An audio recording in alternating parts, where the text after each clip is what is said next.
नमस्कार। मैं doctor Manju Jain, retired associate professor from essential degree college Kanpur.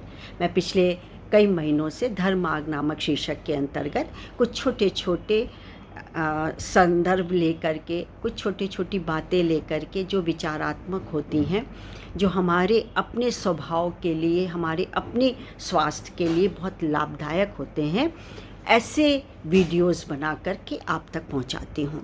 मकसद सिर्फ वही जो मैं कई बार बता चुकी हूँ कि हम यदि जीवन में धर्मार्ग को अपना लें और एक धर्म के रास्ते पे चलते हैं तो हमारे लिए, हमारी मानसिकता के लिए और हमारे शारीरिक स्वास्थ्य के लिए बहुत बहुत लाभदायक होते हैं। और ये कभी भी फिर हमको अपने रास्ते से भटकने नहीं देते। कितनी भी दुविधा आ जाए, कितने भी विचलित हमारे विचार को कर दे, लेकिन नहीं, एक तो प्रेरणादायक कहानी और दूसरा हमारे धर्म मार्ग पे चलने से ये दोनों टॉनिक का काम करते हैं। औषधि है जो कि हमारी शारीरिक स्वास्थ्य और मानसिक स्वास्थ्य के लिए आवश्यक होती है और हमको सही रास्ते का चुनाव करती है। तो इसी में मैंने एक आपके लिए शीर्षक का चुनाव किया है, विषय का चुनाव किया है। उसका शीर्षक है जीवन सरल बनाएं। तो इसको हमारे सामने पेश किया है श्री रमेश गुप्ता जी ने। रमेश गुप्ता जी, आपका बहुत बहुत धन्यवाद। आपकी बात मैं जन जन तक पहुंचाती हूं। तो सरल बनाए का क्या मतलब है? सरल कैसे बन जाएगा? क्या जटिल है इसका मतलब? जी हाँ, हमारे ये विभिन्नताओं भरा हुआ जो संसार है, विभिन्न लोग, तरह तरह की वेशभूषा, खान पान, रहन सहन, जॉब, सब कुछ भिन्न भिन्न है। तो ये जटिलताओं से भरा हुआ है। तो भैया हम सरल कैसे बनाएं? कोई तो उपाय होगा। जी हाँ, बहुत उपाय हैं और सबसे सरल उपाय है बच्चों जैसी निश्चलता लाइए, बिल्कुल सरल स्वभाव लाइए। वो कैसे आएगा? जब आपके अंदर के विकार निकल जाएंगे और बच्चों जैसे आपकी सरलता घर करने लगेगी तो आप स्वयं ही सरल विचार के हो जाएंगे, सरल हो जाएगा। और क्या कहते हैं ना, सादा सरल जीवन उच्च विचार, यही तो चाहिए हमको जीवन में। तो चलिए, क्या लिखा है, क्या संदेश देना चाह रही हूँ, ये मैं पढ़ के बताती हूँ। आधुनिक जीवन अत्यधिक असंतोषजनक बनता जा रहा है। यह हमें प्रसन्नता नहीं प्रदान करता। इसमें बहुत सी जटिलताएं हैं, बहुत सी इच्छाएं हैं। हम अत्यधिक आवश्यकताओं से स्वयं को मुक्त करें और ईश्वर के साथ अधिक समय व्यतीत करें। अपने जीवन को हम सरल इसी तरह बना सकते हैं। अपने अंतर में अपनी आत्मा से प्रसन्न रहें। मतलब आत्मा से हमको प्रसन्न रहना है। ईश्वर के निकट आइए, लेकिन अपने सब ड्यूटीज़ को पूरा करके जो समय आप बचाते हैं, या आप समय को बचाइए जिससे कि हम आराध्य अपने इष्ट देव का भी चिंतन कर सकें और सही मार्ग पे चलें।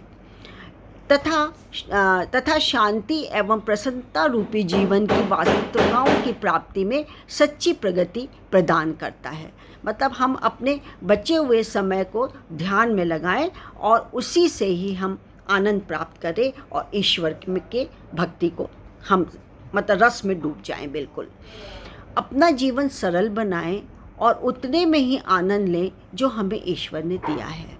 अपना खाली समय स्वाध्याय में लगाएं। ईश्वर की मौन वाणी समस्त प्राणी जगत का आधार है। धर्म ग्रंथों के माध्यम से और हमारे अंतःकरण के माध्यम से सदा हमें पुकारती रहती है। चिरस्थायी आनंद प्राप्ति के लिए भौतिक धन संपदा पर विश्वास करना उचित नहीं है। मतलब अननेसेसरी का संग्रह करना और उसी में जुटे रहना, ये सही नहीं है, तर्क संगत नहीं है। सरल जीवन के द्वारा हमें सर्व संतुष्टिदायक प्रसन्नता प्राप्त होती है। सादगी का अर्थ है इच्छाओं और आसक्तियों से मुक्त रहना और आंतरिक रूप से परमानंद में मग्न होना। सरलता और से जीवन यापन करने से हमें प्रबल मन और अदम्य इच्छा शक्ति मिलती है। इसका अर्थ यह नहीं है कि हम अभाव में रहें। अभाव में बिल्कुल मत रहिए। जो आपके जितने आप सक्षम हैं, जितना आप कर सकते हैं, आप वो करिए, लेकिन अतिरिक्त समय में आप अपना सरल ही जीवन व्यतीत करें, ईश्वर के निकट रहें, ईश्वर की आराधना करें, उसी में कल्याण है और वही सरल जीवन की आपकी दौड़ वहीं से शुरू हो जाएगी। सरलता से जीवन यापन करने के लिए हमें प्रबल मन और अदम्य इच्छा शक्ति की आवश्यकता होती है।